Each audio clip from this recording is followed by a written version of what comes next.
Hello all, Stacy the Black Feather Intuitive, and welcome to Divinely Decked Tarot and Oracle Reviews done Stacy style. And today we're doing a really cool VR. This is an homage to Tarot Geek. I found this through Tarot Geek and was really excited to connect with her. I really enjoyed her video. And this is her homage to Orsi at Dragorsi. So I'll make sure I put all of that in. This is a long one, so depending on how long I take, I might break it up into two parts. There are 15 different tags, but I'm going to do my best. Brevity is not my strong suit, but I'm going to do my best to just kind of keep it pretty quick. So without further ado, let's get to it and see what we've got. Okay, so for our first tag, it's Brain, Use It, a witty deck that forces you to see beyond meanings. And the one that I chose for this, I could have chosen a couple of different ones, but the one I chose for this is the Creatures Tarot. And I chose this because, and I featured it on my channel before, but when I first got this as a Kickstarter campaign, it's by Sarah Kathleen. She's in the UK. It was kind of like on a whim. I didn't know if I was going to really like the imagery at all or not. I wasn't sure how I was going to feel about it. I thought it was going to be, too light and fluffy, too, sort of childlike and all the rest of it. And boy, was I ever freaking wrong. The reason why I chose this in terms of like Brain, Use It, a witty deck that forces you to see beyond meanings.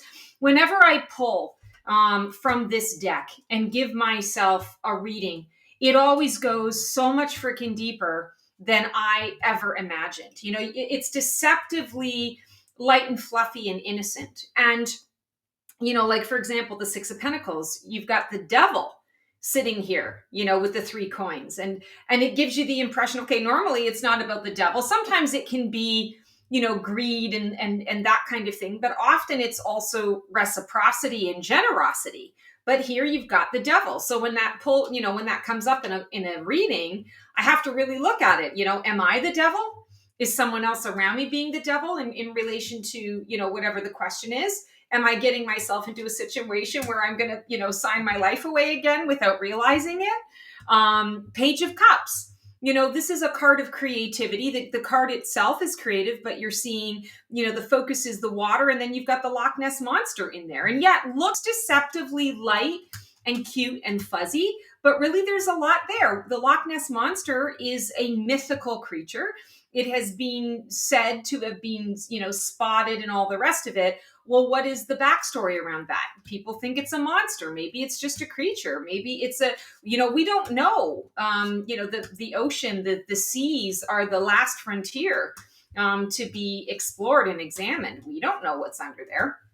So it just causes like a depth of energy that causes me to have to use my brain, not just simply look at the card for what it is. You have to go a little bit deeper. And I love that. I just love that about this deck.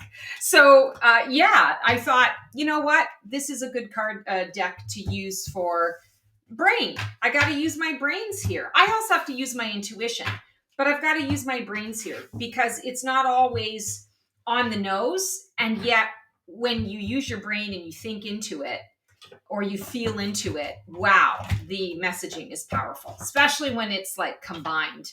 It's just really cool. Okay, now we have new values, introducing something new into your practice. So I could have done a couple things, and actually Tarot Geek did like a really freaking cool, in her video, you should watch it.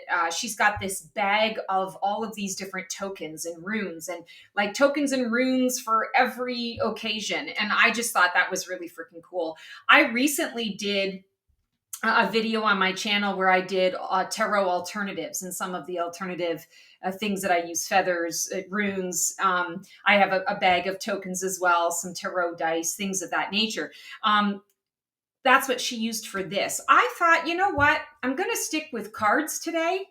And I'm showing you the Chronicles of Destiny fortune cards because this deck, more so than any other deck in my collection, really inspired me to understand the storytelling, and I want to say the art of storytelling in tarot, where you you don't necessarily have a question prompt.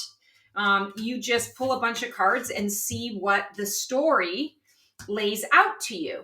And you can use prompts. You can absolutely use prompts if you want. But I mean, the imagery is so beautiful. The imagery speaks to me. It's very colorful. It's bright. It's bordered. It's a little bit shiny, which I'm not always a fan of the shiny. But I mean, the imagery really does speak to me. It's a beautiful deck. Beautiful people in here. A lot to look at in each of the cards. And when they're laid down in succession, like let's just take a peek here. Sorrow, word on wing, and victory.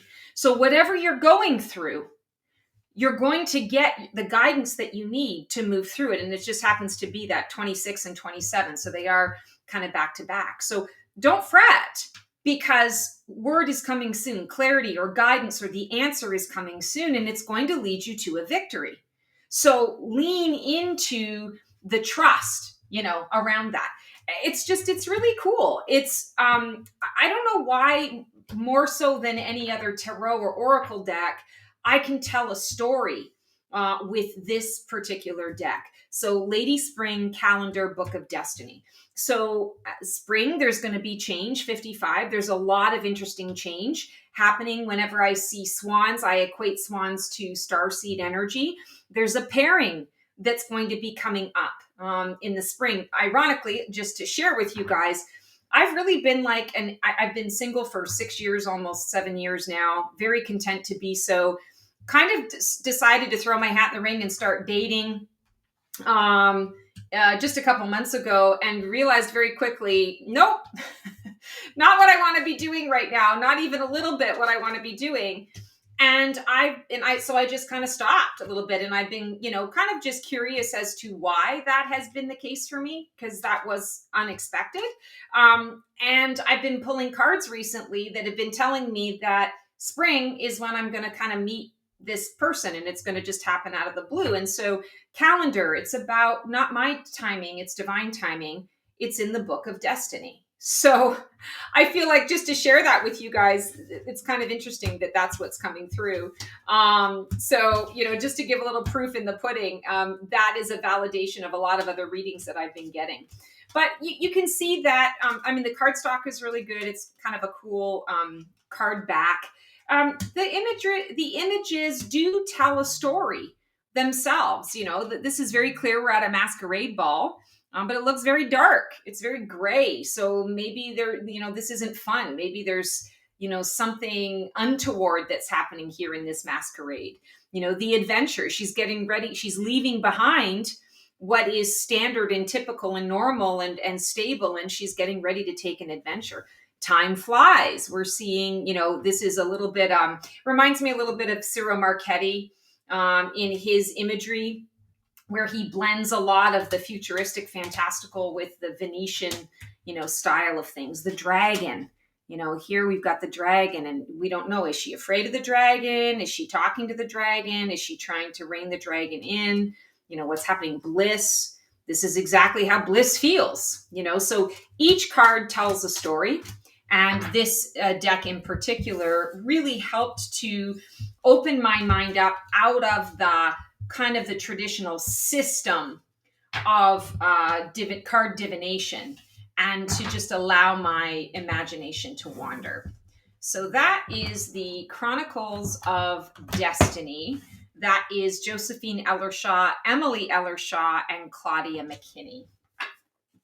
Okay. The next one is Community, a deck that made you feel part of the conversation.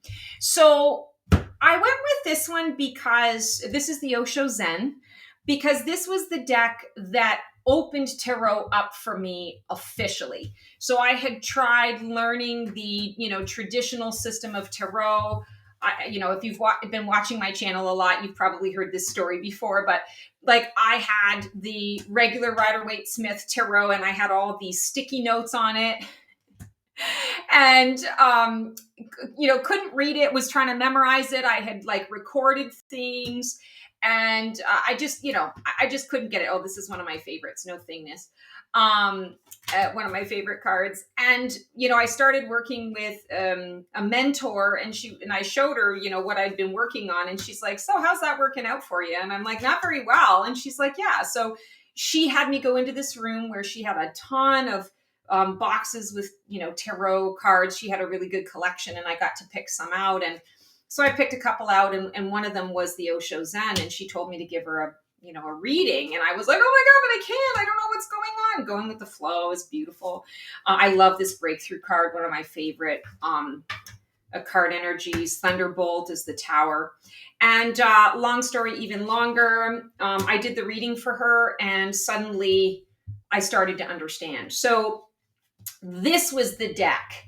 I read with a couple of other decks within that realm of time as well, but this was the deck that absolutely was like oh my God, I can read tarot. I've been trying this for 8 years, and I just never seem to really understand or get the net, but this is the deck that caused me to, and then I was able to read for other people right away, and like everything just opened up. So I would say this is definitely the one that made me feel like I was included. I remember going home to my husband at the time, now my ex-husband, and I was like, oh my God, I'm like a kid at Christmas. I could do cartwheels if I was athletic, because like, this is so freaking amazing. I can read tarot.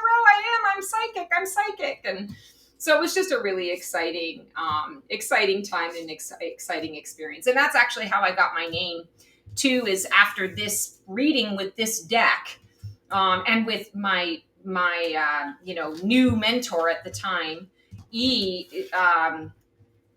said to me, oh my God, she's like your magic feather. And I'm like, magic feather? And he said, yeah, like Dumbo, the magic feather, the ruse, like she's your confidence. And I was like, oh my God, okay, magic feather intuitive is too cheesy, or magic feather psychic is too cheesy, but I'll do black feather. And that's how I ended up getting my name, is the black feather intuitive. So yeah, super cool. Okay, learning a deck that taught you the most.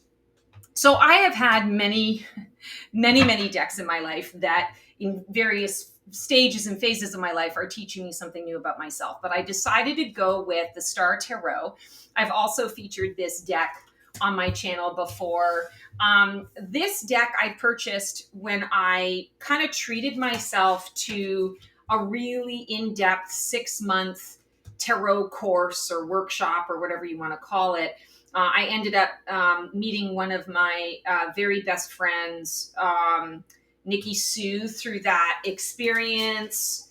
And it was run by Jeff Hinshaw.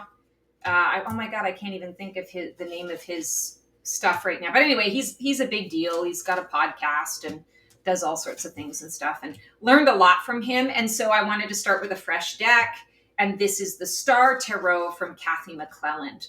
And this deck, because I was in the class and using this deck to kind of learn and explore the things that he was sharing with all of us about, tarot and all that kind of stuff, I learned so much through this deck. This deck could have also been the deck for one of these other prompts around signs and symbols. But this deck also helped me to understand the royal cards a little bit better, because I've always kind of struggled a little bit with really getting a handle of what, like, the meanings of each of the royal cards. I know people say, like knights represent a particular type of person in your life, but it can also be an energy. And so, like, I still, even to this day, I get them all jumbled in my head if I get too heady about it. If I get too analytical about it, I need to just read them more intuitively. But this was the deck that taught me that. And I don't know if I've already hit it or if it's going to come up, but the judgment card,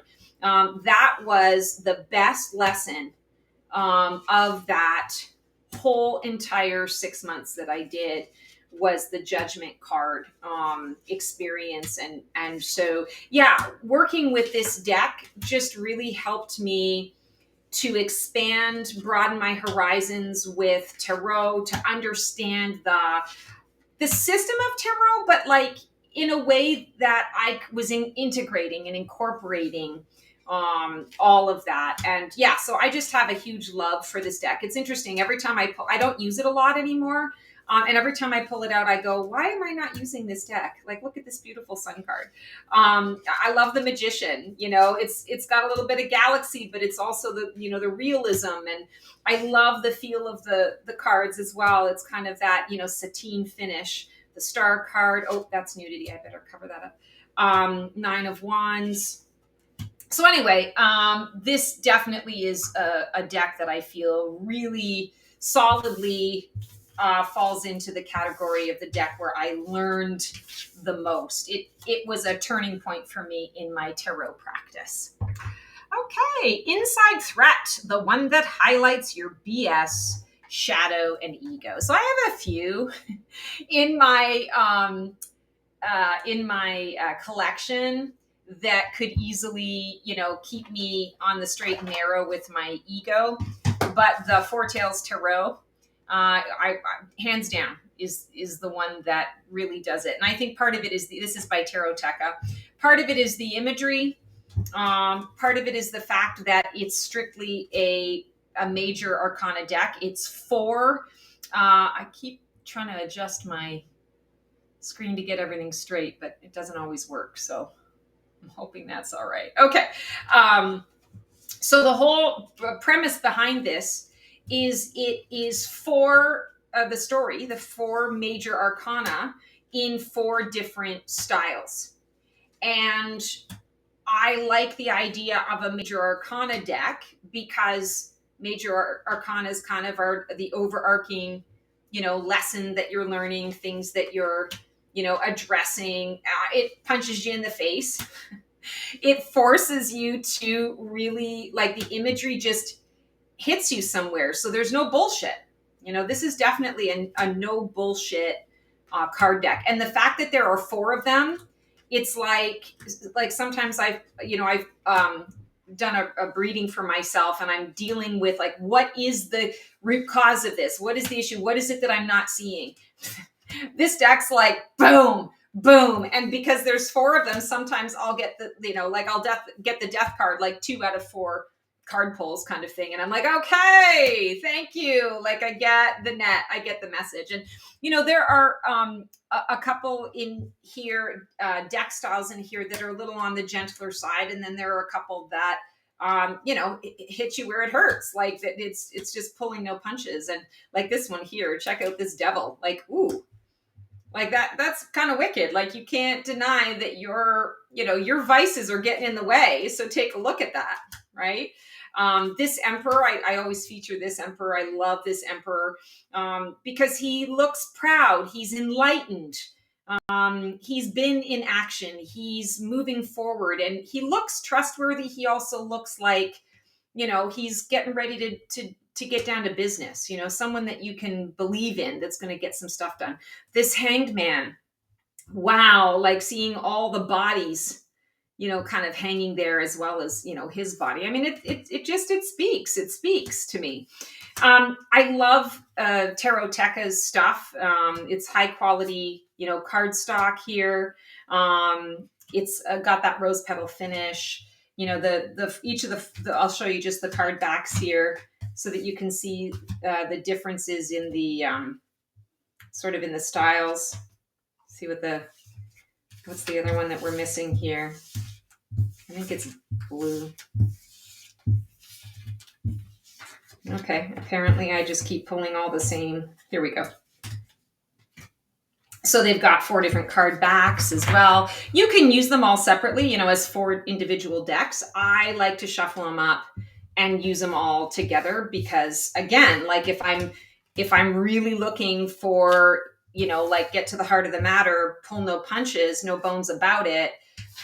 If I get the same card in 2 or 3 different styles, then that tells its own story. So yeah, definitely the Four Tails Tarot is a great one for that. Inside Threat to keep me real, to keep me honest. The next one is the Outside Threat. One that alerts you to outside influences. This was a tough one to pick, but I ended up going with the Wild Unknown Alchemy. Kim Krans, of course, people have a love-hate relationship with Kim Krans's decks. I don't quite fully understand why. I know that, like, the shape of the cards can be a pain in the ass to shuffle for sure. This is a card deck that I only use with the guidebook.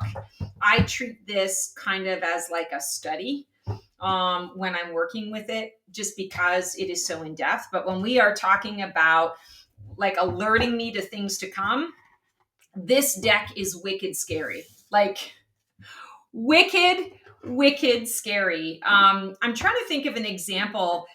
I want to say, I suck at time, but I want to say it was like 3 or 4 months ago.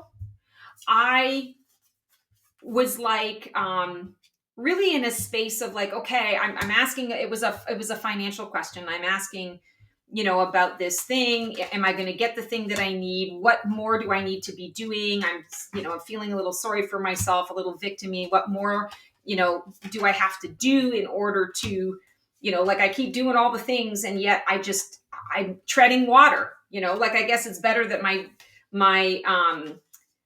lips are above board. Like I'm getting air finally. But I'm still treading water and I'm getting really fucking tired. And this card deck basically predicted something that I could never have known. I could never have guessed it. It's something that came completely out of the blue. One of those things where it's like an unexpected expense. And it's like, I have no idea where the fuck I'm going to get this money from, because like, haven't I just been telling you that I'm just there. Like, I don't understand. Like, you can't take blood from a stone. And it predicted something else, but it also predicted that there would be something that came into the mix that would solve the problem. And it did. And it did within a 24-hour window of time.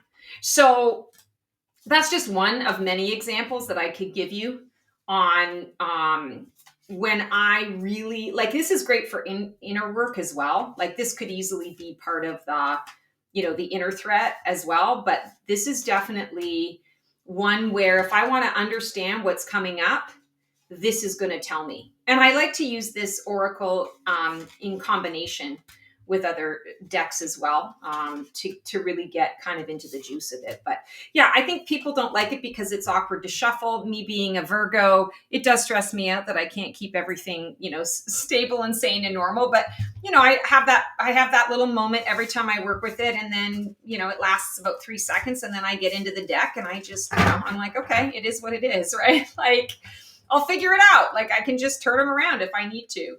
But yeah, that is my choice for the outer deck. What does it say? Outside threat, one that alerts you to outside influences, because man, oh man, it really does. And I know I can't think of exact examples right now, but I know there have been at least 2 times where I've been working on this for other reasons, like to tap into me and to figure out what I need to shift up with myself.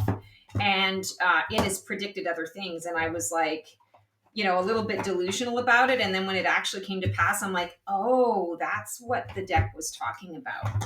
And after that, it was kind of like a trust building, exercise. After that, I don't trust it. I trust this deck completely. I don't question this deck. All right, the next one is Chaos, a deck that occupies space and needs time to unpack the reading. So this one, hands down, is the Death Doula Oracle for me. I absolutely love this deck, no question about it. And this is a deck that does speak to me. And I do understand, what it's trying to say. But it's also a deck that I don't pull out if I'm just looking for, like a 5 or a 10-minute reading.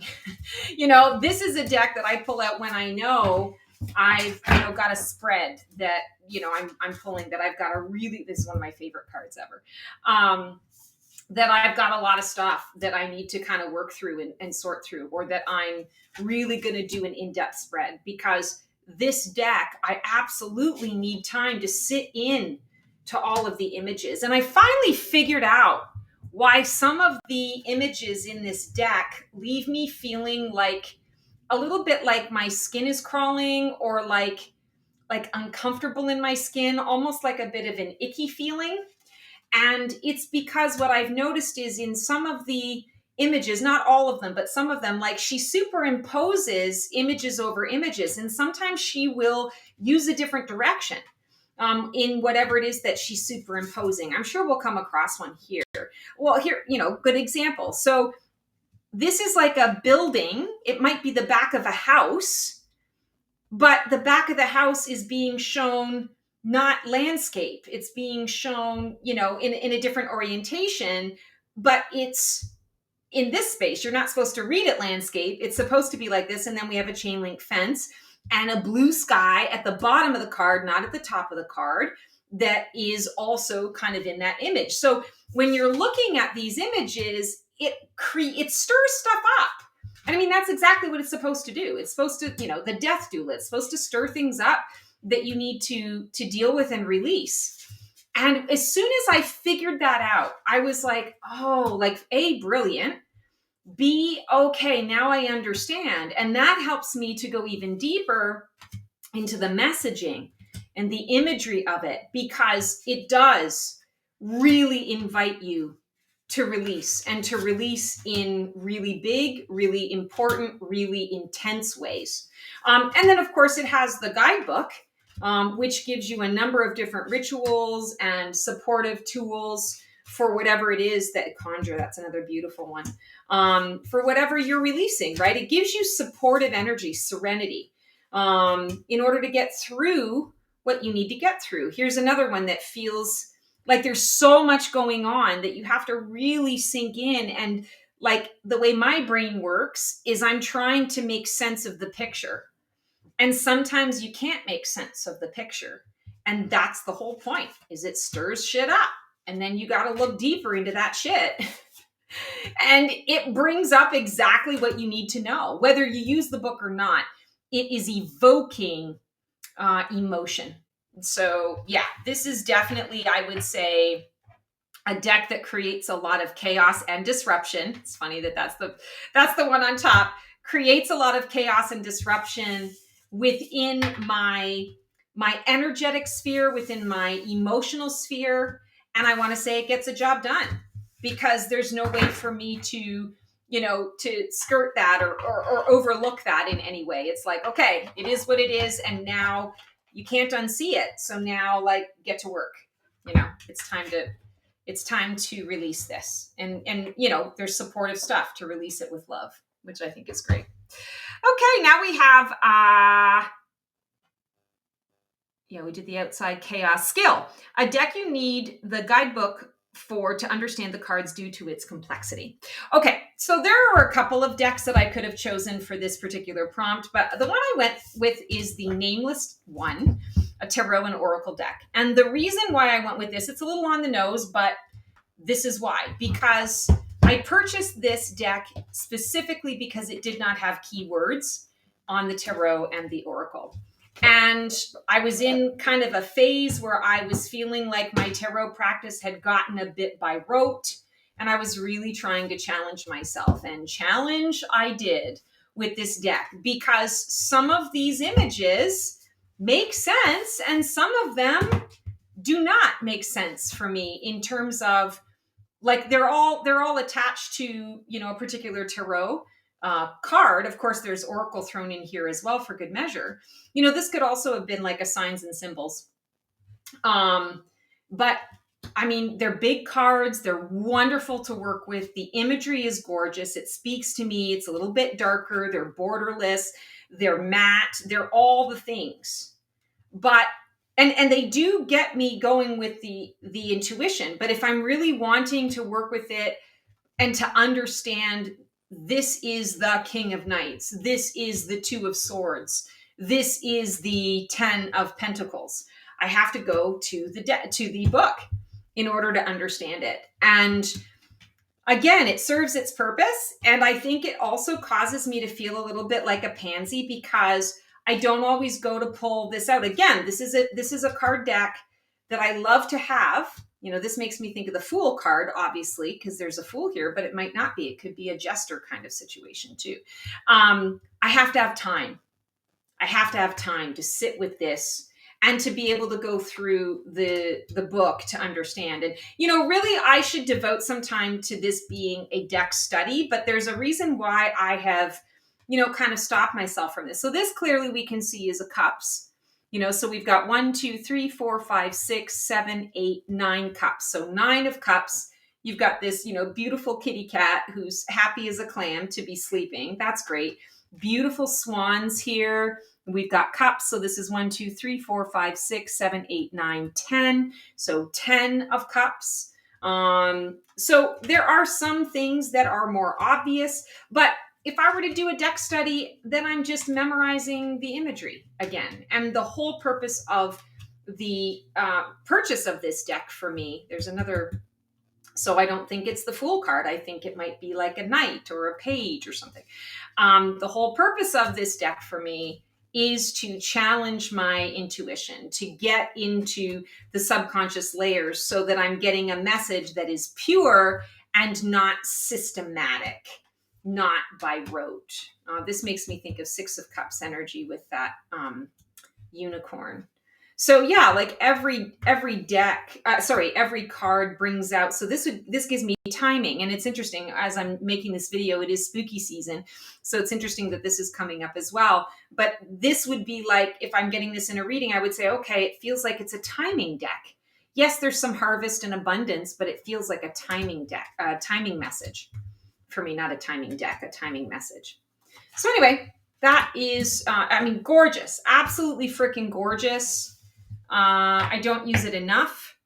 And I feel like I need some skill to understand it. And the skill, yes, I could use like physical, literal learning skill, but I feel like what I'm really wanting is to master or to enhance the skill of my intuition. And that's why I chose this particular deck. Okay.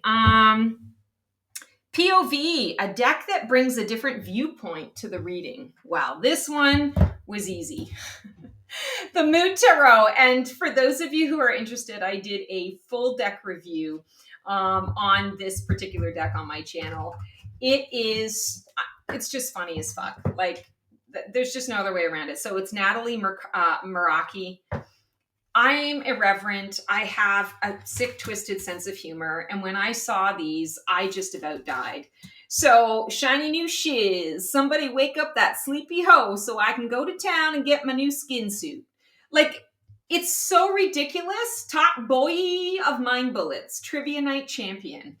I mean, it is a different perspective on the tarot, and it helps us to not take everything so seriously. I definitely better pee before this trip. Like, I love this. It makes me giggle. It makes me laugh, but it also helps me to get out of the, like the seriousness sometimes, yes, we come to readings for all different reasons, to cards.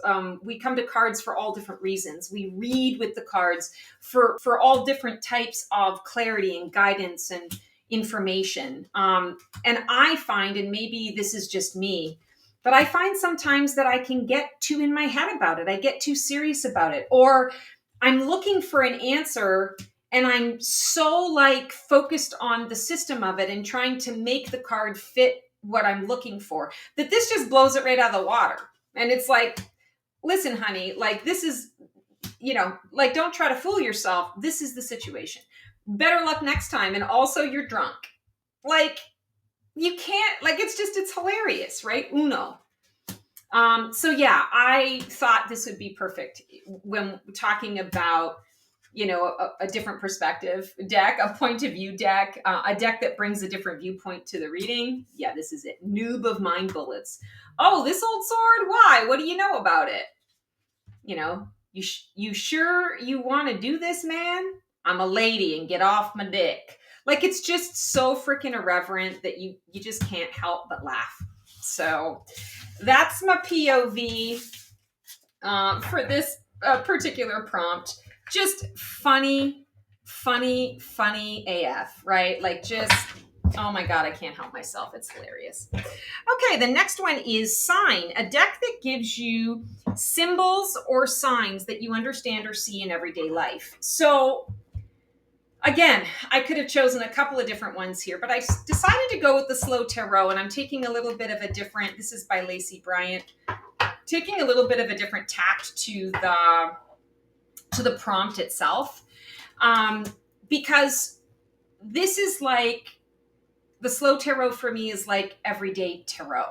It's like tarot that makes sense to me. Tarot that, like, every image that comes out here, I can relate to it. I've had some kind of experience, with it. Like, yeah, I've seen a flock of birds.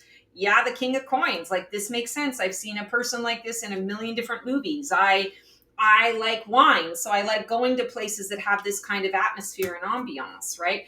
Queen of Cups. I've seen, maybe not this elaborate and ornate, but you see people at the beach, you see people at the ocean. Three of Wands. I've been that person that has stood, in front of a winery, or stood in front of a land that a friend had just purchased, and getting to talk about things. I also do house clearings and house blessings, and land clearings and land blessings. And I've done that where I'm talking to the land spirits and connecting in that way with my, little magic wand. Three of Coins, like working with someone to assemble a creation. Six of Coins, dropping the coins. I've felt that way sometimes. Like, here you go, I'm going to be generous. Two of Coins always blows my mind. She is so distracted, and the water is pouring out all over the bathroom. How many times have we had that happen in our lives, right? This is the Ace of Pentacles, with a bunch of different symbols, keys and marbles and a ring and money and dice. Just this deck kind of just really brings it to life. It makes sense to me. It's got symbols and imagery. She's standing in a wheat field. I can relate to that, right? Seven of Swords, the kitty cat, and someone, trying to get in or out of the window. Sailboat, Six of Swords. Eight of Swords, maybe not so much here, but like he's standing in a circle. And if you think about it in terms of like dreams and your mental state, mental energy, when we are having a lot of anxiety, we definitely can entrap ourselves. The World being a tree, right? So I just feel, nudity. I feel like this deck is very relatable. And so every card has a symbol, nudity. Every card has a symbol that I can relate to, that I can connect with, that makes sense to me. Also, it's just, visually, it's very artistic, and I think that's really cool. So I love this Emperor. Two of Swords. So yeah, that's my sign deck. I could have, like I said, I could have used a few other decks that I've already shown here in this deck review, but that was the one that stood out the most. Okay, now we have Clarity, a deck that gives clear answers. And again, a lot of decks could have fallen into this category, but this is the one that I went with. And this is the Out of Hand Tarot by Jamie Sawyer. And this one is just, it's fantastic. So when I am really wanting to understand very clearly what the situation is, what I might be missing, what I might be underestimating in my life, what exactly is transpiring here, this is the deck that I go to. Because again, it's things that I can relate to. Oh, no, I've made it even worse. Oh boy. Things that I can relate to.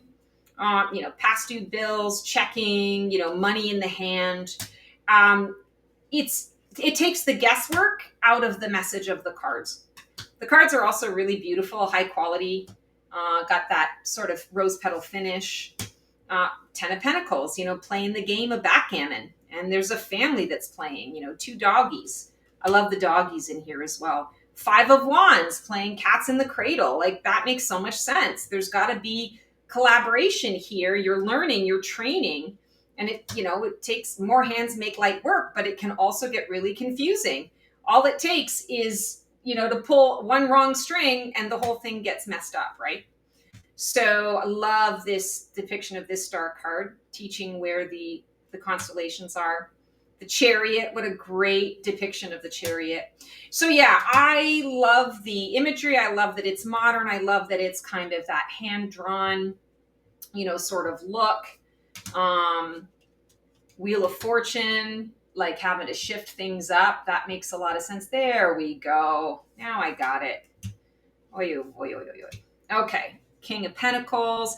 And I love that, there are no faces in this deck. It's all hands. But the hands often have the tattoos of different symbols. So this could also be a symbol deck of the symbols of the traditional Rider-Waite-Smith. So she calls them Easter eggs in here. So there are Easter eggs of the original. So yeah, just a really fantastic deck to have. It took me a while to fall in love with this deck, to understand this deck. So glad I did not give it away, which is my typical, sort of style, is to get a deck. And if I don't register with it right away, I give it away. I'm so glad I didn't do that, because it is a happy deck for me. The next one is Denial, a deck you use because you love it, but you have no idea what it says. I laughed at this because I do know what this says to me, that this deck and I have developed a really cool dialogue. But I will say that, once again, when I'm working with this deck, I have time. Like, I'm not choosing this deck just for like a random reading, because if I'm doing that, I'm not going to get the message and I'm just going to get frustrated. This is definitely a deck that you need to sit with. So this is the Guiding Light Tarot premium color edition. This is Victoria Iva. Just fantastic. I mean, the imagery is incredible. It is not the kind of deck where I want to say where the messages are obvious. Right away, we're looking at it here. It almost gives you the feeling of a pip deck, but it's not a pip deck. Like, look at this Tower card. Like, how freaking cool is that? That it's actually kind of like breaking up in the middle. It's like its hair is on fire. Like, I think that's just so cool. Queen of Wands. The bodies, what she does is she kind of like dissects the body. So you see the innards, you see the muscles and the tissue of the body, but it's drawing you to the area of the body where that card is, I want to say, where the meaning of that card is most effective or shares the most characteristics with, right? Like Nine of Wands. So frustration, resilience, control, things of that nature. Where do you feel that? You feel that kind of in the solar plexus through to the throat chakra. And that's what body part or area of the body is being shown. And you're seeing the inside of it rather than the outside of the body. Also, you don't really see faces in this deck. You see blacked out faces. You see the third eye here. This is interesting. We're seeing the lungs on the Page of Cups, lungs and heart being featured here. This is all about creativity. And then you're seeing sine waves, or maybe I think the Aquarius waves, the sine waves, right? Frequency. What are you tapping into? Here's the moon. You're seeing the cycle of the moon. Hints of color. The color is, I want to say, subtle, soft. It's gray, black, and white with these little subtle pops of color. I love that. Two of Cups. So yeah, you can see that it is based on the Rider-Waite-Smith Tarot, but not really. It's very loosely based. Three of Swords, being sliced into three different parts or being sliced in half, and, trying to get to the heart of things or trying to get to the core of things. This, you got to go deep. And so if I'm just, pulling cards, yeah, I can use the system of tarot if I'm desperate and I need to just like get some message, quick message or whatever. I can absolutely do that. But you can see you need to take some time to sit with this deck in order to understand what it's, trying to convey, trying to open you up to in some pretty big ways. So yeah, that's so cool. Such a cool Fool card. So that is the Clarity. That is the Denial, a deck you use because you love it but have no idea what it says. And I thought this would be, a pretty fitting choice for this, because I want to say it's not for the faint of heart. It is also a deck that will stir some things up, on an emotional level. So you want to be prepared for that as well. Okay, now we have Treat, a deck you treated yourself to. So, okay, here's the thing. I'm a single girl. I live alone. I got, me and my fur babies. I hang out with my friends. I don't have children. I have stepchildren. They're grown. They're doing their thing. I treat myself every day. So I could not find a deck in my collection where I said, yeah, that stands out to me as like I really splurged on that purchase. So what I decided to do was for this prompt to choose a deck that was treated to me. So this was given to me as a gift by a friend who absolutely is tarot and oracle obsessed like me. I never thought I would meet another human being like me in that way, and I have in this, this community as well. So this she surprised me with, and it really was a beautiful surprise because she gave this to me, I think, a month or 2 months after we had met here in Arizona. And it's gorgeous, and it's an out of print deck, which I thought was extremely generous of her because I think now it's like valued at $300 or something. It's by Jamie Richardson, the Awakening Edition, Ember and Aura Tarot. And I really love working with this deck. It's not a deck that I would have purchased for myself, and that's why I feel like it is a treat, because it was given to me from someone else's heart, given to me in generosity, and also it's an image that she relates to. So it's also, when I'm working with this deck, I think about her and her personality, and almost like she's giving me the reading. What would she say, in this situation? And the imagery is beautiful. It's hand drawn. It's very much a divine feminine deck. I love it's got that beautiful sort of rose gold gilding on there. Gentle. It's gentle, and yet the messages really get you where you need to be. The guidebook, I love working with the guidebook with this too, because the messages are short and sweet, and they do provide a different perspective on the imagery, the meaning of the cards.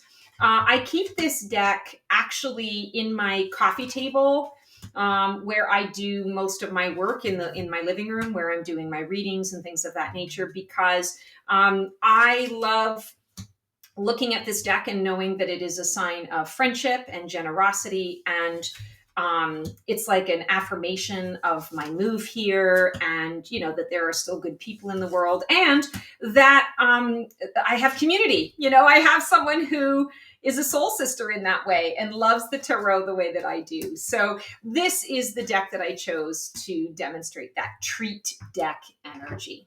So I hope it's okay that I kind of went a little off script there. Tarot geek, don't be mad at me. and Dragorsi, don't be mad at me. When in doubt, we improvise. We are flexible. Now we have a deck you're having fun. A deck that makes you smile. Makes you smile when you use it. I'm tearing up the joint. And this is the only prompt where I felt called to have two decks. So the first one we'll talk about here is the Under the Oak Tarot. So I've shown this and featured this on my deck a number of times. I got it. I don't even think I've had this deck a year, and it has just delighted me in so many ways. I saw this on forgive me now, I'm not even sure what the channel was, the person whose video I watched. She was a British woman, and I saw this card deck, and I was like, oh my God, like, I can't believe, like, where have you been all my life with this deck? And I got it right away. I ordered it from Thrift Books, and it's been delightful. So Under the Oak Tarot Offride and Strega della Mele.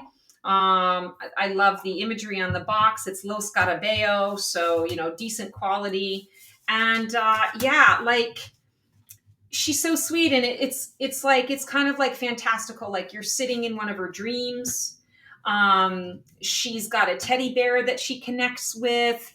It's almost like fantasy, fairy tale, dreamlike meets a little bit of extra whimsy.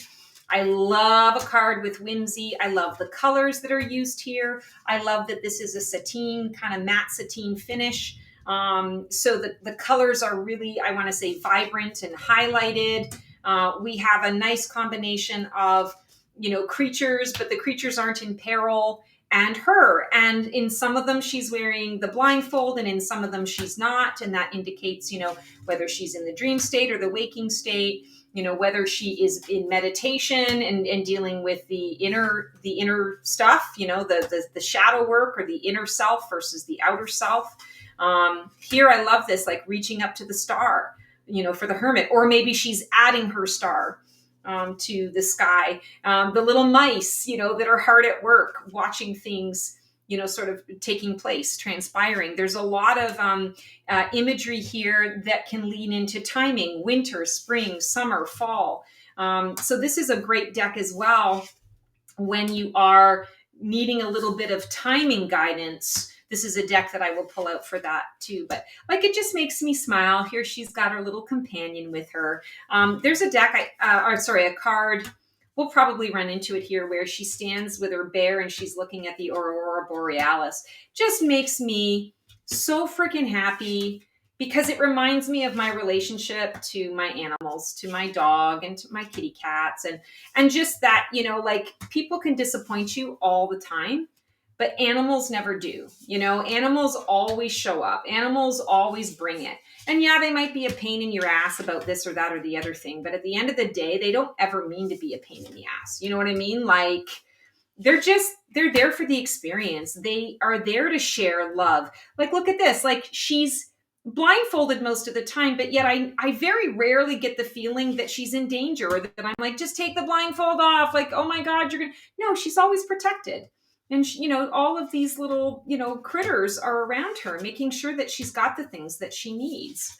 So yeah, this just makes me smile. It just makes me so happy. There are some, darker images here. Here it is, Two of Wands. This is the one that I love so much. She's like, he's holding her hand. She's like, Bear, I want to go see the lights in the sky, but I'm a little scared. Will you come with me? Yeah, I'll come with you. I'll take care of you.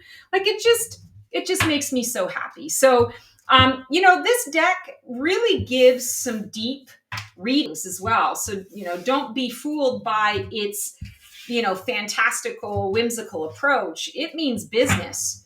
It's really going to give you the information that you need. But I feel like it does it in a way that, I feel safe. I feel secure. I feel like I'm not alone in the world. And, it makes me happy. It makes me smile. So that is the first one that I chose for this prompt. And the second one is a deck that makes you smile when you use it. So, I featured this. I swear to God, I might as well just put this in every freaking video that I make, because I think this is just my ultimate. I have like the top 5 decks, and this is in the top 3 of the top 5. And this is the Crystal Visions Tarot by Jen Giacomozo, I think is what it is. I always say her name wrong. But when I work with this deck, and I work with this deck often, the coloring of it makes me happy. I smile at the imagery, even the difficult, cards that we're looking at. There's still hope in there. There's beauty. There's something about this deck. It's soft and gentle, yet it gives me the information that I need. It gives me the messaging that I need, and it gives it to me in a way that I can receive. I want to say the aesthetic of everything is very beautiful. I love this strength card. Again, featuring animals not in peril, animals that are support. I'm drawn to that. I love this judgment card, especially with the lilies. Lilies always, symbolize death and rebirth, coming out of that. The 9 of Swords, a difficult card to receive. I can receive that, like, I'm still getting the message. You can still see that there's some angst going on in here, but it's not tearing my soul out. It's not kicking me when I'm down. It's delightful. It just makes me so happy. I mean, even this 10 of Swords is really difficult to wrap your head around. I'm not saying I'm smiling at that card, but I can tell you when I get that 10 of Swords and I get that one, I'm like, okay, I can get through this. I understand why this has to go. I'm grateful for this ending. I'm grateful for this conclusion. Okay, bird, what's next? Show me what is opening up for me on the other side of this. So yes, this deck, just everything about it. And I've had it for a number of years, and I get, I'm a Gemini moon, so I get bored with things pretty easily. I have to kind of, put things away and bring them back out. This deck is just always with me. I mean, it's been that way since I got it, and I think I got it the year that it came out, so maybe 2019, 2020. It just makes me happy, and it absolutely makes me smile. And the readings that I get from it are super comforting, and also just really encourage me in my life, knowing that, okay, this too will pass, and you got this, just there's something you're learning from this. So be okay with that. And now we have this is the final one, Real Peace, a deck that calms you. So I kind of struggled with this one for a little bit, but I decided to go with the Winged Enchantment Oracle deck. You can see that it is well loved. My fur baby Casper, who is over the Rainbow Bridge now for, a few months now. We said goodbye to him. When he was a puppy, he chewed the box. I came home, and even some of the cards are a bit chewed. They've got that stuff in it. And normally, like the Virgo and sort of the Libra in me, the Libra rising in me would be like, oh my God, like I have to get a new deck. And normally that's what I would do. But this one, for whatever reason, I was like, no, this is part of the deck's story. And I love that my fur babies loved this deck so much that this is how they went. This is how they rolled. So Leslie Morrison, artwork by Lisa Hunt. I don't know if you guys can see this, but like you can see their teeth marks in some of the things. So I'm not a nostalgic person at all. But if I were to be nostalgic, of course, it's going to be about the fur babies. And this, half chewed box fits that bill. So a deck that calms me. This is a deck that I do not use without the guidebook, because it is written in like poetry and prose. So, let's just take a look at Hummingbird, and I'll kind of explain what I mean. 17. Hummingbird. I am Hummingbird. I am creator shaman. I am the burst of light in the darkness. Whirling and weaving through the pattern of time, I create the nectars of life. I am the fragility of time and the strength of passion. I am the beauty of nature in motion. I advise you to keep your garden in order. I am the fleeting brilliance of the moment. I am the here and now. When your world has ceased to make sense, I will be the one fluttering at your window. Hover precisely where you are and take a good look around. Take it all in before your next great adventure. I am luminosity. I am the magic that happens with the first breath. I am the life that stirs at dawn. I am the opening of the flower in the spring. There is a miracle in every particle of life. You are spontaneous action. You are divinity made manifest. You are the joy of movement. You are Hummingbird. This deck brings me calm and peace, even in the challenging decks. There's the Blue Jay deck can be a bit challenging. When I'm receiving those challenging messages in that prose way, that poetry way, there is nothing but empowerment. It's said in such a way that I'm not afraid. I'm not overwhelmed. I'm not even sad that maybe I'm not getting the message that I want, and understanding that I'm getting the message that I need. And it allows me to be able to sit into that and say, okay, so what are my next steps now? It helps me with acceptance of what is. And, the cards are a little bit bigger, which I like, because there's a lot going on in these cards. They're very busy. Sometimes I will admit that busy does not create calm in me. Sometimes too much going on in a card, too busy, too noisy, is not what I'm looking for. But interestingly enough, when I'm working with this deck, the too busy or the lots of imagery is something that I actually can fall into, and it brings me peace and comfort, especially these ones where you're seeing a lot more of the color in there. Of course, it is feathers as well. And, subconsciously, consciously, however you want to look at it now after all these years, because I was never a bird person. I'm not particularly a bird person. And yet, black feather intuitive, I think intuitively, I'm drawn to that kind of energy. The dove, I always love a peace dove. So yes, when I work with this deck, no matter what is going on in my world, I feel calm. I feel relaxed. I feel like, oh, okay, there's hope. I know where I'm going now. The Raven. I love this. The Swan. So this definitely is a deck where I feel really empowered with my life and like, okay, I can get through anything. So, oh my goodness. All right, so that is my VR tag, my homage to Tarot Geek. Thank you, Tarot Geek, for this. This is just really cool. And the homage again to Orsi at Dragorsi. I'm definitely going to make sure that I tag you guys in there. And I might tag a couple of other people that I think might enjoy doing this, watching it, but also just doing their own tag and then tag me back because I would love to watch what you guys come up with this. As always, sending you guys so much love, so much support until I see you for another Divinely Decked as part of my Black Feather Couture Divining a VIP Life series. We will see you on the flip side and transform well. That's our show for today. I hope you enjoyed it. It was great to connect with you guys. Please like, subscribe, and comment for more content like this. And feel free to follow me on Blue Sky for even more content every single day. Can't wait to see you guys next week for another installment of Black Feather Couture Divining the VIP Life.